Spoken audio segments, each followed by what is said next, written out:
Hey, peace, family. Peace and love. This is Brother Dooley, aka the Beantown Shaman, and I was recording earlier because I was about to do my workout. I was doing a little jogging, get my heart rate going, and I was about to do some Tai Chi and Qigong.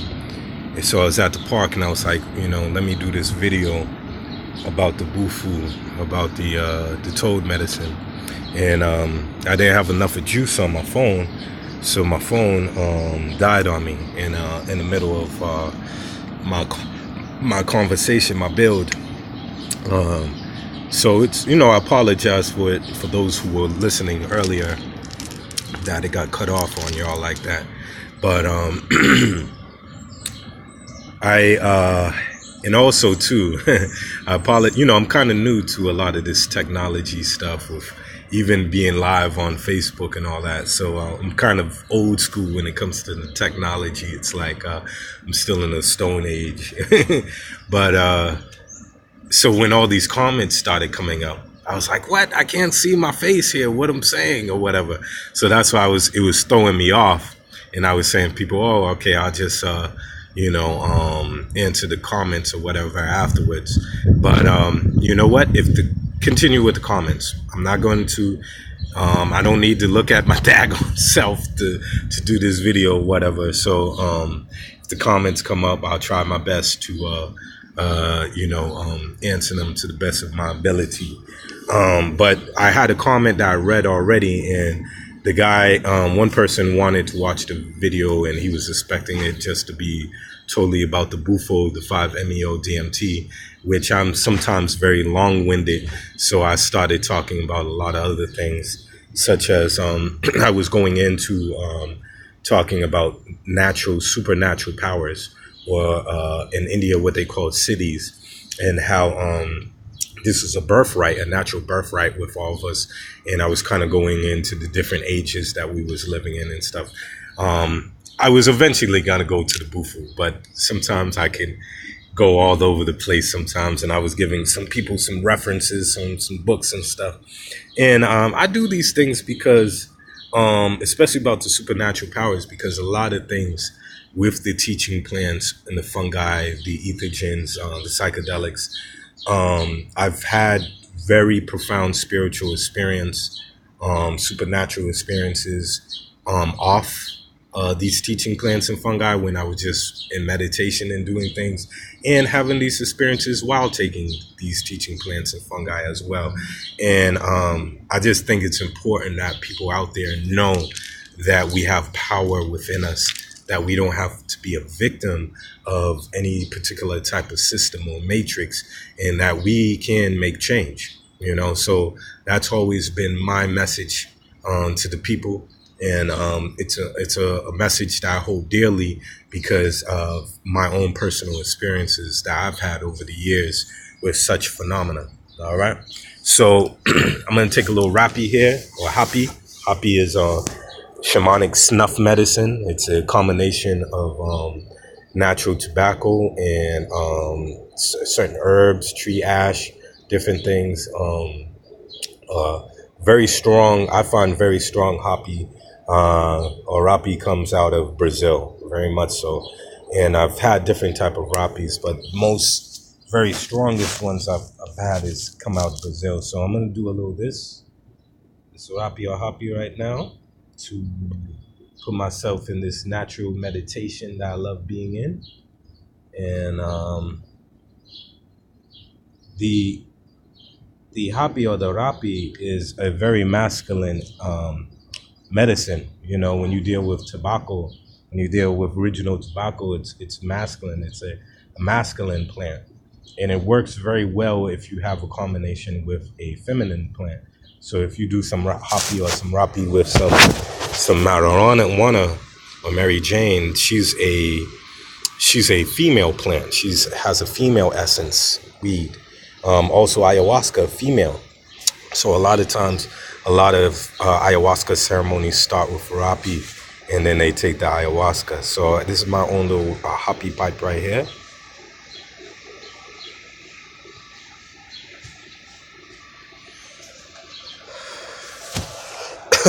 It gets the inflammation out, gets the mucus out of your system. Hey, what's going on, Kismet? And it gets the mucus and the inflammation and all this stuff out, and you can breathe better. It strengthens the auric field, gives you more energy, more groundingness.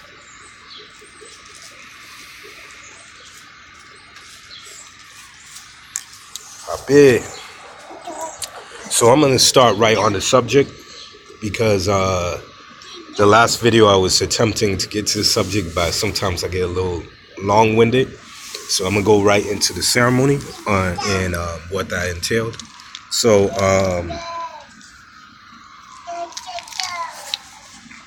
again, my name is Brother Dooley, aka the Beantown Ghetto Shaman. And I've had experiences over the years with various different type of teaching plants and fungi, and I've been through many different schools of thought. And the shaman path, or the medicine man, medicine woman path, is a very powerful path. It's a very healing path. And the shamans, shaman is actually a word or a term, that's a title that's from Siberia, which translate as to one who sees in the dark, or one, basically one who could see, could be part of this physical world and this spiritual world. They're able to be in both places. They're able to have access to these places. And shamans have access to these various realms through different techniques. They could use dance because they're masters of trance, So they could use dance as a tool to go into spirit realm, could use drum, rattle, sound, music, chant, some of the shamans use breath, intense breath work. Some of the shaman or medicine men, medicine women use the teaching plants or use the teaching fungi. And I've been fortunate enough over the years to be able to take part in ceremonies dealing with the ayahuasca, having journeys with doing a lot of work with psilocybin mushrooms for my own personal healing. I had the pleasure to be able to take part in San Pedro, even smoking DMT, and a lot of other natural psychoactive compounds. Recently, what I've been working with a lot is Kambo. Kambo is the frog medicine, and it's a great purger. I encourage, and Kambo is completely legal too, by the way. So you can reach out to a Kambo practitioner located near you, and you could be able to take part in that healing ceremony. Kambo is what they call the natural vaccination of the jungle. And I encourage people, especially those who have never gone on a psychoactive journey before, or quote unquote took in psychedelics or ethogens or anything like that. I really encourage people to take some Kambo first, clean your vessel out, do a great purge, and you'll see Kambo, from my own experience, it really works on your mind, your body, everything, and it's a great tool to be used before you may go into ayahuasca or go into with the Bufo or iboga or what have you. It's like it sets up the groundwork, the foundation first for you. All right. That's what, in my personal opinion, I believe that can be very helpful. But I'm going to talk about Bufo today. Bufo, or the toad medicine. Excuse me for a second. The toad medicine, you can find that in Mexico and in the southern parts of Arizona. And it's a very interesting amphibian type of creature because it spends about 8 months in the earth, in Mama Earth. It buries itself deep into the earth, and it hibernates for 8 months out of the year.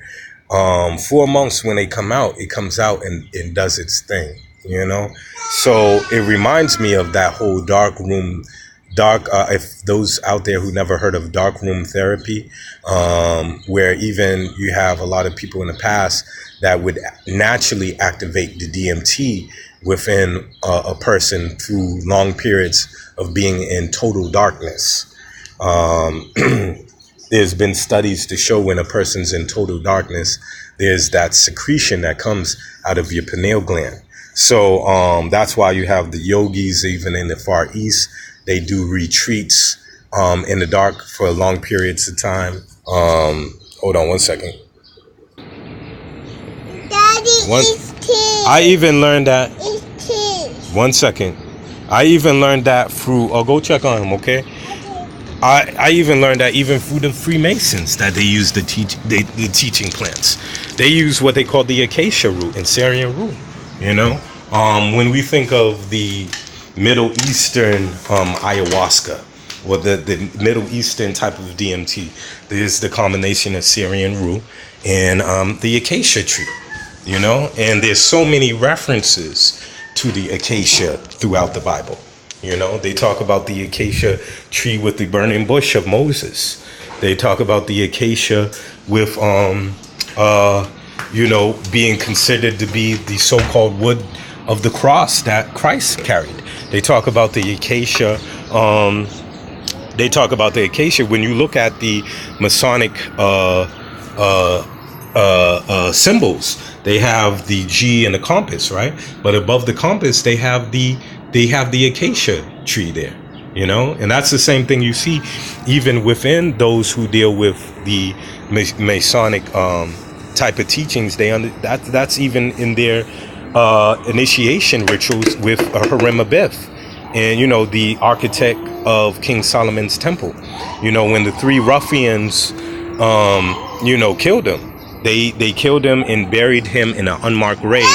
And the only thing that was to show that Hiram Abiff was buried there was the acacia tree. They put an acacia branch there to signify that was his grave. So there's many references within the Bible, within Freemasonry and different stuff dealing with the teaching plants, dealing with the psychoactive compounds. And all of them had their traditions of dealing with it. You know, the Elysian rites within Greece, within the Greek mystics over there, Plato, Socrates, all of them dealt with the orgot, dealt with that type of, you know, psychedelic, which was very similar to LSD. They all dealt with it. You know, Socrates, all of them, Plato, all of them. So this has been immersed within our cultures from around the world. And I give credit to Graham Hancock. I give credit to Terence McKenna. I give credit to Baba Kalindi. All these people who have contributed to the world to understand that there's a long tradition in history that deals with these teaching plants and these fungi and these ethogens, you know, these psychedelics. I learned about 5 years ago that Harriet Tubman was a shaman. You know, I learned that through Baba Kalindi, that she used to eat the mushrooms, the sacred fungi, the psilocybin. And that was a great tool for Harriet Tubman to be able to navigate through the Underground Railroad more efficiently. You know, she used to eat the mushrooms, and when the slave catchers were on her trail, she would be in an altered state where she would tell the so-called slaves to all hold their hands and to chant a particular chant where their frequency would rise to a point where it would be undetectable by the slave hunters and even the greyhounds, the dogs. And you know how strong a dog's scent is. So that was some high-powered healing, metaphysical power that Harriet Tubman was doing, you know? It was through Baba Kalindi that let me know that the Dogon tribe, and you know, for those who don't know about the Dogons were very aware of Sirius B. You know, Sirius A is one of the so-called brightest stars in the sky that you could see with the naked eye. But Sirius B, you can't see that with the naked eye. And that always puzzled these anthropologists and people, because they, they're dealing with racism, so you would have a lot of these people that would use these words like primitive. How would these primitive Africans know about Sirius B? How did they know in their cave walls about the rings around Saturn and all these other things? And the Dogon, they had their form of psychedelics too, and they would eat mushrooms and all that as well. So, and this would allow them to be able to see, interdimensionally and different things like that. So this stuff is real. That's all I could say. This stuff is real. I could talk about other things like my mushrooms experiences, how they've helped healed me, how I have contacted interdimensional beings, how I contacted aliens before and different things.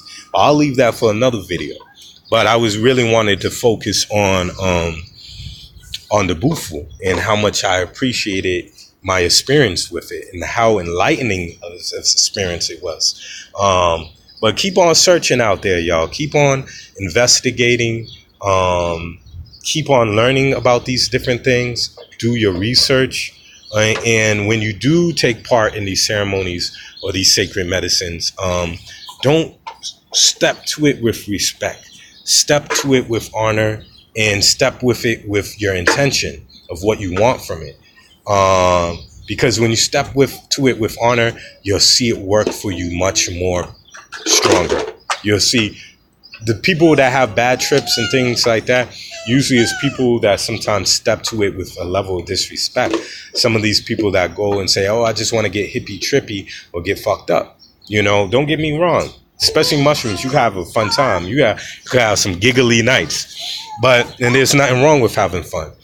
But then when you understand what it's really used for and what it's meant for, it's a natural technology that's supposed to take you to the next level.